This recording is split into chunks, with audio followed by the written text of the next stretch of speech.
All right, guys, I would like to introduce the Young Entrepreneur of the Year, the CEO of Steel Bars, the co-founder of Gecko Court, and my dear best friend, Dhwith Shetty. He's on call with me right now, and we're going to talk about how to start as a beginner music producer and what it's like from his experience. What's up, Quinn? Thank you for having me. The best accolade I could have was the third one. Best friend, my boy. Let's go. We go way back. We go babe back, baby. We went to high school together, and we've been trying to stay in touch ever since. For sure. We've been working on Gecko Court recently, Steel Bars, and we hosted an event together. And in this time, Dhwith Shetty has been learning how to make music as well. And obviously, I kind of thought it would be good to share the insights that you might have on your experience starting as a music producer. Now, would you yourself call yourself a music producer? And be completely Not honest. at all. Not at all. What you do, Quinn? I don't know where you guys. Okay, maybe you can see me from here, but what he does compared to what I have done is like fucking miles away. Can I curse? I can curse, right? Yeah. Cool.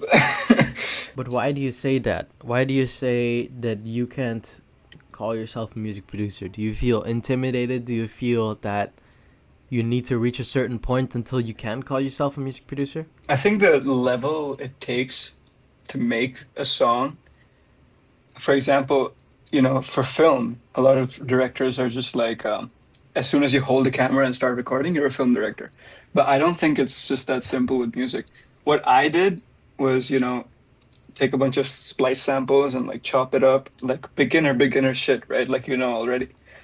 But the level of detail and creativity and craft it goes, and the amount of perfection that you do, especially you, Quinn, is like insane. The level of creativity and perfectionism it takes. I don't feel honored enough right now to consider myself a music producer. I love music, right? I love everything about it. I guess you can call me a music enjoyer. I love music. I love everything about it. But calling me a producer is just like a crazy level of respect, I think. Okay, so if you were going to the beach and there was some nice waves out there and maybe you only surfed once or twice, but you're going to surf that whole day, would it not be right for someone that's watching you to call you a surfer just for that day? Oh, yeah. But or are you just the ocean enjoyer? I am an ocean enjoyer. That's the crazy part. But to them, you are a surfer. Yeah, but right? More like a tourist for a day. I guess for a person looking at it from outside who's just beginning, I guess they could look at what I've done as a starting point or a stepping stone, because they haven't started. But once they start, for example, if I'm surfing for the day, I'm a surfer. But the guy who's looking at me and calling me a surfer, if he comes and joins me, what he saw as a surfer and what he did, we're kind of like, we're on the same level. So what I'm trying to say is that I haven't done anything too crazy.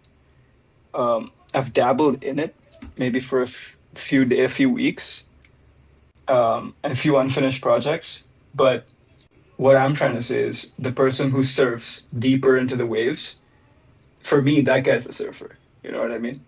Fair enough. That's what I'm saying. Don't you think that the person who's deeper in the waves also has a person that they find? Yeah, that's true too. So exactly. Let's break it down. Just like Where are you at in music production?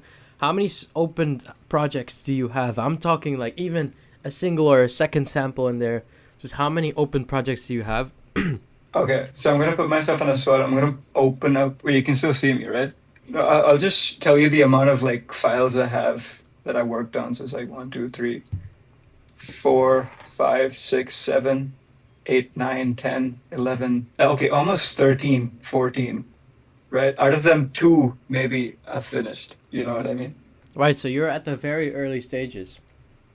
Insane, yeah. Insanely early. But at the same time, you've opened over 13 projects. And out of those, you've only completed-ish 2. Yeah. And I'm going to pop them up on screen right here, and you can take a listen.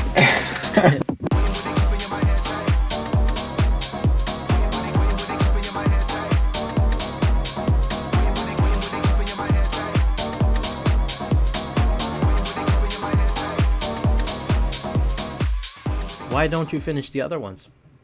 So I guess I'm a guy who like, I don't know if it's my ADHD or whatever, but like I keep changing, right? Like my interests and what the shit I'm listening to. So I remember still like vividly the week I started trying to make music. I was listening to a lot of Flylo, so I wanted to recreate his type of type of music, or even Soundwave at that time, Absol, like those type of things. But then 3 weeks later, then it's not like I stopped listening to the music as a whole. I just start my interest changed. So 3 weeks later, it became techno, right? A week later, after that, house. X Club. So yeah, X Club, exactly. So I started all of these projects, like different interests, and whatever interests kind of lasted longer than the other one, that I truly worked on and completed. So the one of the songs that I completed is house, you know, and a bunch of other genres that I try to cater now that type track as well. Just like keeps going, fluttering, changing all the time. What would you say did you find most and least helpful when I was trying to help you out make the music? Like, at which points did you think, damn, this is useful, it's giving me the fuel to continue making this, and damn, this is discouraging me? I think all our conversations were helpful. Even the less helpful or where I felt discouraged was helpful in a way, because I always learned something from our conversations. What was most helpful is weird because when I first started, I put all the samples on Ableton, and I didn't know how to match it to the grid, right? So you taught me the grid matching, yeah. fucking yeah, exactly, because you did it so easily on FL Studio, but Ableton's like insane. So that was incredibly helpful. And what was least helpful was, or not least helpful, it was helpful, but it was a bit complicated for me. Where when we started talking about plugins and like how they work. Like I remember you talked to me about Serum and how you install Serum on FL Studio and all those packs or sounds that Serum has. So that kind of like made me question my creativity, because all I was doing until this point was sampling stuff or putting in samples. But now, bringing the piano, actually making those sounds. We talked about saw waves and all that stuff. It kind of got complicated, but I know that if I just stuck to it a bit longer, then I would have gotten it. Would you say you almost felt like you were suddenly a whole step behind because you realized there was so much more to do? Yeah, for sure. I thought I wasn't doing it right. You'll have that revelation for the rest of time with anything, but also just music production. I mean, I'm still at this point now, Facts. personally, where I feel discouraged whenever I realize that there's something that I need to do that I have no experience in. I almost want to give up at that point. If I need to figure out a new chord progression, I have no music theory. I just write music based on notes to notes to notes, right? I just kind of hear what sounds good. But whenever I hit that roadblock of like, okay, this melodically just does not sound nice, I'm done. I don't know. I mean, would you say it's not always fun, but then once you learn it, it's all of a sudden way more fun?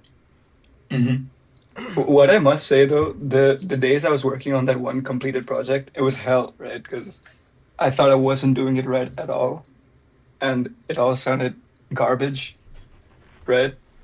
It all sounded like shit, like complete ass. But then when we finished, or when I finished it, and I kept hearing it back, I was like, did I cook? I feel like I kind of cooked, but I didn't expect anyone else to understand. You know what I mean? I liked it. I played it for my sister. She was like, it's all right. It's nothing crazy, right? You liked it. I know you liked it as well. But that's all that mattered in that moment, is being so sure of what you like and being so confident in that it just makes the whole experience better. You know what I mean? They all, I know, like they always say it's the journey of it. Maybe I'm getting too fucking spiritual or whatever. But even the journey of making that song was something so special, because every 2 minutes I think of something so creative, and I'd be like, yeah, I gotta put that in. And then only after it was over, like I got so much more respect, like for you guys, like music producers, because you gotta be that creative, like every day, like this is what you do. I know like you guys might get used to it by now, or you might be used to it by now, but I think when you're in it for years, you don't realize that. But as an outsider, I'm telling you, like what music producers do is so, so special. It's insane. But I have to break it to you, man. This is the point where you Yeah, stop considering yourself not part of that music producer community. right. Just because you grazed the surface, just because you gave it a Yeah, try for a little bit, doesn't mean you're not part of it. I think right. this is what a lot of beginner music producers struggle with, is identifying themselves. They look upon themselves like it's them and Yeah, me, you know? And you can have that feeling for years. So the earlier you begin to break down that mental barrier, the earlier you will accept yourself into the music community. yeah. And the more motivated you are to actually make music. Yeah, guys, which is why the Discord community exists. Join it in the link Mm-hmm. down in the Mm-hmm. Join description. that shit. Yes, Because sir. really, the whole point is to display that we are all the same. Doesn't Yeah, matter how much experience we have in music. We all have different yeah. inspirations. We can all learn from each other, and it's actually insane. Obviously, for Steel Bars and Gecko Court, we hosted an event together, organized and promoted it. My question for you would be, do you think DJing is another source of passion that got you into music production? Yeah, for sure. I think David Guetta said it himself. It's like if you want to be a big DJ, you need to learn how to produce as well. But I mean, I've always wanted to produce. I think DJing more or hosting more events with you just naturally pushed me towards trying production as well. And meeting X Club was insane. Sorry to like fuck it. I'm You not took trying a to show picture, off, right? right? You took a picture. I Can I did. put that in And the video? yeah, sure. And the second, so Jesse, the second, the ex, he told me, I told him like I just started producing. He's like, oh yeah, shit, dude, like get on that, check it out, go crazy. And he And said, that send it to was, you. He said, send it to him. yeah, he told me to send it to him, but I never did. I don't know why, but I don't think he would have seen it anyway. But you know, that was a cool little push from the universe. If you were quick on it, if you did it the same day, like, hey, I'm doing it, the guy that you saw in the train station, Yeah. here's a track, he would have definitely played it. Uh-huh. Uh-huh. Definitely. But you know what? Actually, that was the day I downloaded Ableton. I met him. The day I downloaded Ableton, Really. which is insane. Yeah, and I told him, look, I'm trying to do this. I'm trying to start producing. But I think he thought that I've already been doing it.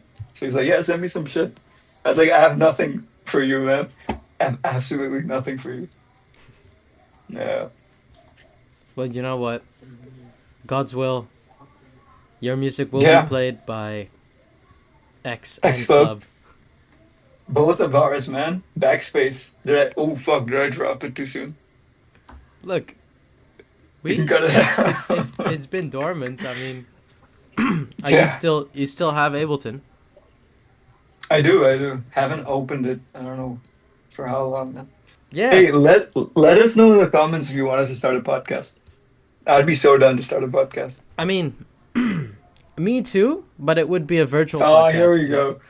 Yeah, virtual. I thought you were gonna say we should like the reasons why we shouldn't do it. No, I'm not gonna backtalk that. I'm super No, down. no, we gotta do it. Let's do it. All right, Yeah. fuck it, guys. You heard Let it us right know. here. For real. I will start a podcast with this guy. Under what condition? 3 likes. That's it.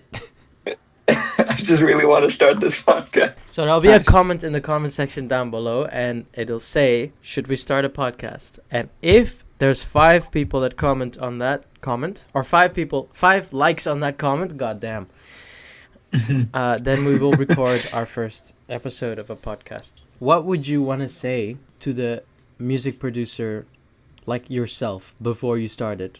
Like, what would you say to someone that's about to start? Trust your instinct. 100%. You know, like before I wanted to start like years back. You remember, like in high school, I used to always tell you like, how do I do this shit? How do I make music like that? I used to always ask you, but I never started because I was constantly flooded with new music and new ideas, and I used to, oh, I want to do that. Oh, I want to do that. Oh, maybe that's trending now, or maybe that's going to be popular in the next 5 years. But trust your instinct. You know, whatever you like, just put it out there. You know, you might think it's experimental, or whatever, or it sounds like absolute ass in the beginning, but that will form it into something else. Like even when I first started, I played my first track for you, garbage, right? It didn't work at all. Like the pianos came out of nowhere, or whatever samples came out of nowhere. Um, but that kind of helped me to ask more questions. I was like, how do I do this? How do I do that? And which led to a finished product. So trust your gut, trust your instinct, and never betray that. Don't ever betray that for what's popular. That's all I'll say. All right, and next I want you to list the top 3 to top 5 YouTube channels you have seen that helped you produce music. Oh, oh my God. So Marigold number 1, 100%. Even though Always. I use FL Studio, but okay, besides Yeah. besides this It's channel cool right because here, it's which like you should subscribe to, but besides this. Then I started off with this guy who specifically replicates X Club's music, specifically only X Club, because he has a pack. Also, Quinn's pack. Get it in the Get description. Contraband Go link get in the that shit. description down Get below. that shit. Yeah. Then there was another guy. I'm forgetting these guys' names, but they're like Ableton specific people. Have you seen Yeah. Zen World? I think you told me about him. Evolution of Sound. Yeah, you told me Zen about World. him. Yeah, exactly. Yeah, him as well, 100%. Yeah, no, I have from day one I've recommended Zen World, not just to Ableton Yeah. producers, but to even FL Studio producers, because the way he teaches, it's Mhm. really like he has so much experience that the way he speaks confidently about the things he's teaching is insane. And he will take Yeah. you from beginner to extremely advanced sound designer. So I cannot Yeah. credit this guy enough. I'd also like to add, if you have an attention span of a fucking fly, I watch a lot of YouTube shorts as well. So if that helps, check out some YouTube shorts by these art like these channels. I don't know if I would recommend. Look, here's I the know, thing. but like for a beginner, you know what I mean? No, because I don't want to start a bad habit here. Okay, no, okay, yeah, okay, right. My Yeah. point of view has always been the fact that everyone has the low attention span these days Mhm. is what's fucking themselves up. Like Agreed. I'm considering starting my videos with silence and just going like, there's no music. Stay here. A for 1 hour about 10 meditation. seconds. No, but I'm just saying like, people look for 2 seconds and then they're gone. You know. No, I get you. And, But see, if you're watching a full video, stay there for the video. You know what I mean? The only reason I saw YouTube Shorts is like for the quick fixes. Like, for example, when I didn't know how to put the beat into the sample into the grid, or if I wanted to check out how to mess with plugins, just real quick shit, I'd open up a YouTube Short. But apart from that, lock in and put the phone in the other room. You have to, man. I'm serious. You need to watch the whole thing. You have to watch the whole thing. You can't skip through it. This is actually the place or like the field where you gotta sit down and watch the whole fucking video. You can't skip forward.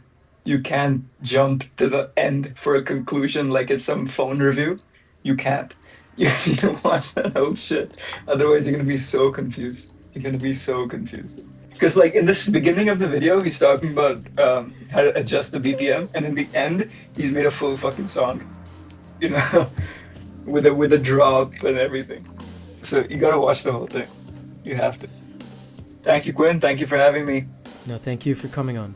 Alright, if you want to watch a start to finish tutorial on how to make music in FL Studio as a complete beginner, then check out this series. Is going to come up on screen in a second here. Thank you so much for watching, you guys. I hope you guys found this informative. Peace out.